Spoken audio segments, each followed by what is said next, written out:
৩০ নভেম্বরের সকাল থেকেই দেশের পে স্কেল আন্দোলন যেন নতুন মোড়ে ঢুকেছে।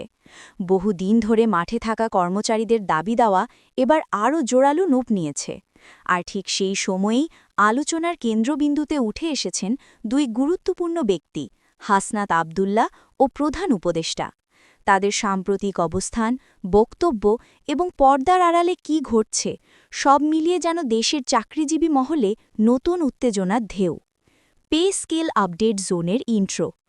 পে স্কেল নিয়ে দেশের সাম্প্রতিক সব আলোচনার আপডেট নিয়ে আমরা আছি আপনাদের পাশে। দেশের প্রতিটি গুরুত্বপূর্ণ খবর, পরিবর্তন ও সিদ্ধান্তের বিশ্লেষণ পেতে থাকুন পে স্কেল আপডেট জোনে। আপনি যদি আমাদের চ্যানেলে নতুন হয়ে থাকেন তাহলে আমাদের চ্যানেলটি সাবস্ক্রাইব করুন এবং ভিডিওটিতে লাইক ও কমেন্ট করে সাথে থাকবেন। তাহলে শুরু করা যাক আজকের প্রতিবেদন। আজকে প্রধান আলোচনার বিষয়, হঠাৎ করে হাসনাত আবদুল্লার একটি মন্তব্য সামাজিক যোগাযোগ মাধ্যমে ভাইরাল হয়ে যায়।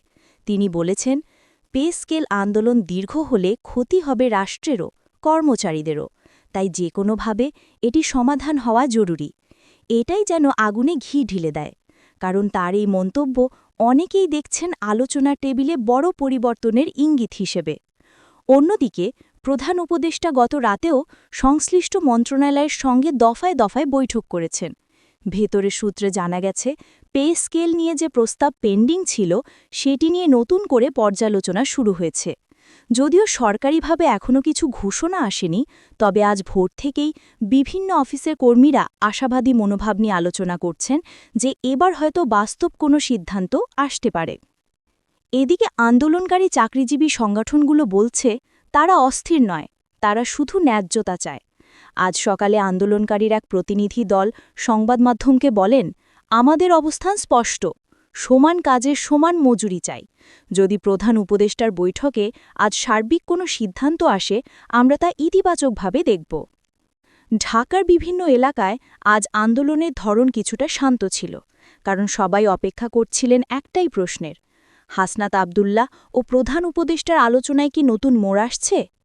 এই মুহূর্তে দেশজুড়ে চাকরিজীবীদের সবচেয়ে আলোচিত বিষয় এটি। বিশেষজ্ঞরা বলছেন, যদি দুই পক্ষের আলোচনায় আজ সিদ্ধান্ত না আসে তাহলে ডিসেম্বরে প্রথম সপ্তাহে আন্দোলনের মাত্রা আরও বাড়তে পারে। তবে যদি আলোচনায় সমাধানের রূপরেখা পাওয়া যায় তাহলে দীর্ঘদিন ধরে চলা এই অস্থিরতা হয়তো কিছুটা প্রশমিত হবে।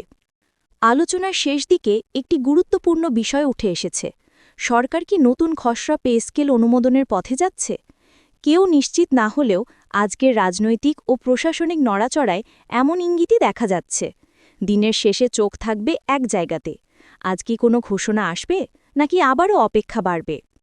পে স্কেল আপডেট জোনের আউটরো। এই ছিল আজকের সর্বশেষ গুরুত্বপূর্ণ আপডেট। পে স্কেল সংস্কার, আন্দোলন এবং নতুন সিদ্ধান্তের খবর জানতে আমাদের সঙ্গে থাকুন প্রতিদিন। ভিডিও ভালো লাগলে লাইক দিন, কমেন্ট করুন এবং শেয়ার করে অন্যদের জানিয়ে দিন। আর অবশ্যই সাবস্ক্রাইব করে রাখুন পে স্কেল আপডেট জোন।